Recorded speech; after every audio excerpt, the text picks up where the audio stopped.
here we are. It's me and Simon, the erstwhile Australian author at the moment of the Art de la Guerre Renaissance supplement. Is it a supplement, Simon? Is it a fan mod? Is it what is it technically at the Yeah, moment? it's a authorized fan supplement. So Okay, all of the words then. yeah, so Hervé's very kindly let me run with it.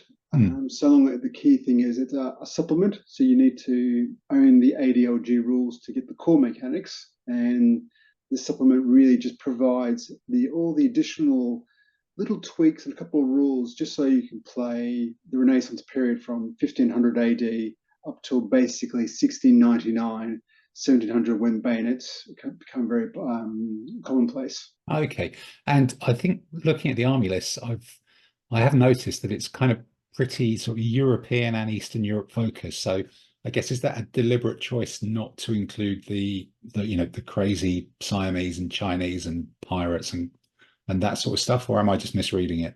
No, it was a very deliberate choice. So I really wanted to focus ADLG-R on the European conflicts, so which covers, Italian wars, 30 Years' War religion, 30 Years' War, War of Religion, English Civil War, all the Northern Wars, and the Ottoman Turks, and that side of it, which is where most people have. So there's a lot of real interest into it, Yeah. and lots of armies. I did include some of the Asian armies, so Japanese, Chinese Okay. armies, and those ones because they are very, very pretty. But I didn't really want to include any of So more the obscure. um, So, the more obscure one, the African armies, because they don't really feel I guess they, Renaissancey, and by that I'm really referring to yeah. they really didn't adopt until very late in the period musket, arquebus, or things like that, which is what Okay. when you play this period you want to have those. You want to have artillery. You Yeah. want to have guys with chest plates and horses Yeah. charging off and And things as like we've that. got here, pike and shot, which is, I guess, the sweet spot then of what we're trying to achieve with these rules. Yeah. Brilliant. Okay. Well, look, what we're going to do is we're going to do a bit of a walkthrough of some of the shooting and combat mechanisms for, um, I guess, for those. Well, I'm making the assumption that everybody will be pretty familiar with ADLG, but for some, the big difference here is these two element wide or multi-element wide units, which whenever you kind of see them for the first time, it's a bit of a head scratch because it's not a single element wide unit that whizzes around on its own. It's a double base operating as one unit some of the time and two units some of the time is sort of what it feels like. And I think certainly I found that a bit confusing to start with until it clicks, and then it becomes really, really simple. And I think it's really in firing, well, movement to an extent, firing and combat, where that comes into its own. So what we've got here is two. If you see my basing tutorial, basing video on YouTube, you've got two of these cute little pike and shot units on an 80 by 40. So it's two 40 mil square bases, which are just glued together. It's a solid one. And this one has been made up with, as you can see, pikes down the middle, two shot wings. I think this is about 10 shot and 6 or 7 pike. So if you're splitting up old units based for DBR or FOG-R, I reckon that if you split up two 24-man pike and shot units, you should be able to end up with three of these with five or six musketeers on each wing and 5 or 6 pikemen down the middle as well to give you that sort of 2-to-1 ratio. And then they look pretty cute, really. And here's more of the same, but in red, I guess is the easy answer. But so these are a single unit which moves and fights together. Is that right? Is that the Yeah, so the idea behind it was really trying to work out using the ADLG core mechanics, which is everything is effectively a 1UD wide element, hmm, how to really reflect the pike and shot, the tercio, and the other big formations of the period.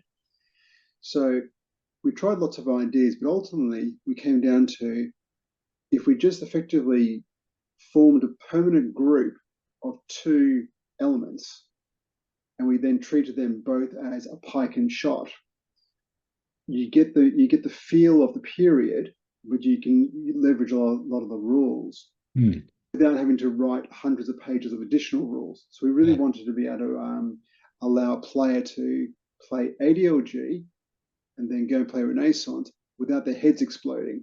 Yeah, because I remember in some of the early iterations, there was talk about whether you could just use the sort of standard 3 base wide FOG-R unit, that would be 12 centimeters wide. It would be 6 bases in old money. But that then created problems for the cavalry, didn't it? Because the cavalry is still single base units as normal. So that would create problems with the cavalry being almost outnumbered 3 to 1 when they come into combat. And I guess it's least worst, isn't it, in some ways? Yeah, it created quite a few mechanical challenges, especially with the wheeling and the maneuvering and all that, and then trying to get the proper frontage. Someone had to be rebased or at least put on a sabo base. Yeah. But also one of the things that many of us have really come to enjoy with ADLG is the size of the game is in the physical tabletop space. Yep. That's sort of 3 foot, well, nearly 4 foot by 2 and a bit foot, isn't it, really? Yeah. So compared to a FOG-R game or a DVR game where you need better part of a couple hundred bases worth of infantry and mounted, so good 400-500 figures, and you need a 6 foot by 4 foot table. ADLG-R plays on a standard ADLG size table, and you need about a third of the figures. So I've found that most armies, you can make a lot of armies with probably at most 5 or 6 of these units, and then 7 or 8 cavalry, something like that. You've got enough then to be 90% of the way there, and it's not turning into an infantry slog or whatever. There is still room to play around with the cavalry. Yeah, so it works on the average size army has about a break point of about, say, 22 to 26, which composes on the table of about 18 to 20 logical units. This means war.